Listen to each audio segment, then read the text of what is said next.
Hello guys, welcome to my blog channel. তো যারা আমার ব্লগগুলোকে ফলো করো অনেক সময় দেখে থাকো, যারা আমার চ্যানেলে সাবস্ক্রাইব করে রেখেছো তারা অনেকেই জানো যে গেছে এবারে মনসা পুজোর ব্লগটা আমি তোমাদের সঙ্গে শেয়ার করেছি।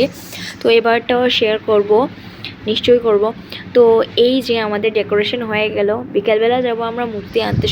সব জিনিস তোমাদের সঙ্গে শেয়ার করব, যতটুকু সম্ভব সব কিছু শেয়ার করার চেষ্টা করব আমি। তো এখানে দেখতেই পারছো পুরো ডেকোরেশন। তো ডেকোরেশন কমপ্লিট হয়ে গেছে। তো চলো আমরা ফার্স্টে মূর্তি আনতে যাই, মূর্তি আনার পর দেখা হচ্ছে গাইস।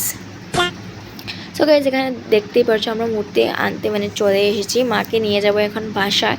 তো এখানে বর্দাবাই তারা সবাই মিলে, যারা জিজু বর্দাবাই সবাই ছিল, ওরা মাকে গাড়িতে উঠাচ্ছে। তো তারপর আমরা নিয়ে যাব মাকে বাসায় আমাদের, যেটা আমাদের অনেক 1 ইয়ার্সের আমরা ওয়েট করে থাকি নেওয়ার জন্য। আর এখানে দেখতেই পাচ্ছ অনেকেরা ফটো তুলছে আর আমরা মেতে আছি।